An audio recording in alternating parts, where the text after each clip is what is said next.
Hey guys, subscribe for daily content. And if you're shopping for gear, make sure you check out the description for the newest items at some of the very best online retailers. There's also links for some of the items that I personally recommend. Thanks! What's going on YouTube? Metal Complexer, and today I've got another short little unboxing to share with you guys.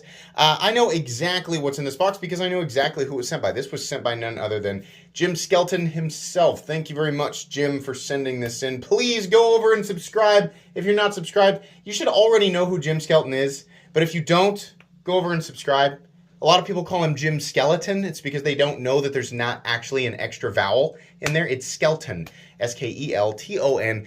Please go and subscribe. Awesome guy, awesome channel. Huge influence on this channel. Thanks to my generous patrons who are supporting me right now. There's a link for Patreon right down below. And please make sure to follow me on Instagram at metal_complex. All right. I'm actually pretty excited. So this is a newer variant of a knife that I have recently checked out on this channel that I thought was going to be kind of a haha, you know, silly, but okay, whatever. And I actually kind of, I really liked it. Also like that these are, as far as I understand, made in the United States. So this is the Red Horse Knives Hellraiser, the production variant, but it is an automatic. That's kind of cool. I mean, that's literally the only difference here is that it is an automatic. We have S35VN carbon fiber. On this guy, it looks great. On the last one that I had, it was the marble or the shred, I can't remember, and there were some voids. This style of carbon fiber almost never has voids, and if there are voids, they're not like immediately visible. They're little tiny things.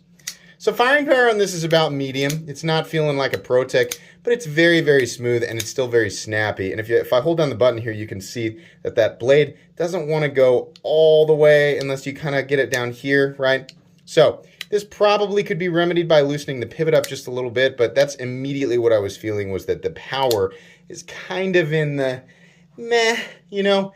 When I think of a hard-firing, side-opening automatic knife, I think of ProTech. They kind of bam, you know, and it almost feels like the knife is going to fly to your hand. A lot of people are like, well, that makes it kind of dangerous.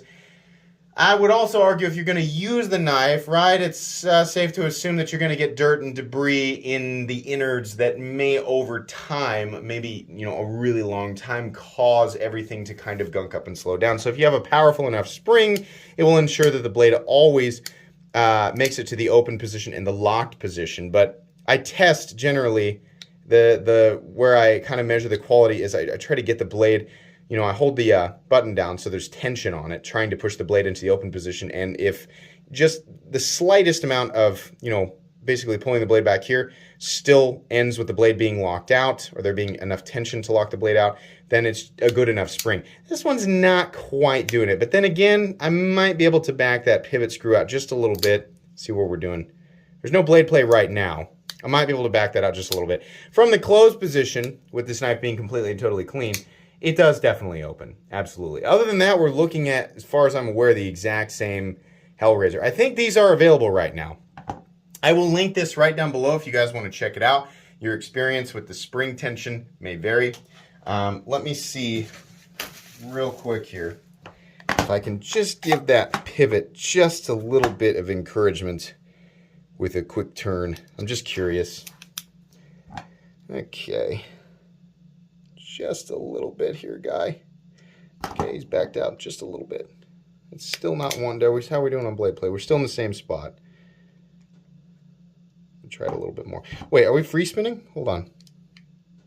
No, we're not free spinning. Okay, it's definitely, yeah. So there's definitely, the tension on the pivot was definitely part of it. See, now it's just fine. But now we have blade play. So that means that there's some magical spot where it's right in between.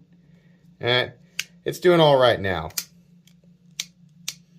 It's just pivot tightness, but finding that spot where it's going to be centered without any blade play, and it's going to be rocketing into the open position, that might be a little bit more tricky. Okay, we're still there. Let's try this again. Still a teeny tiny little blade play. I bet there's a magic spot, but anyways, I mean, I always like to point stuff like that out. If that's part of my first impressions, that's part of my first impressions, right?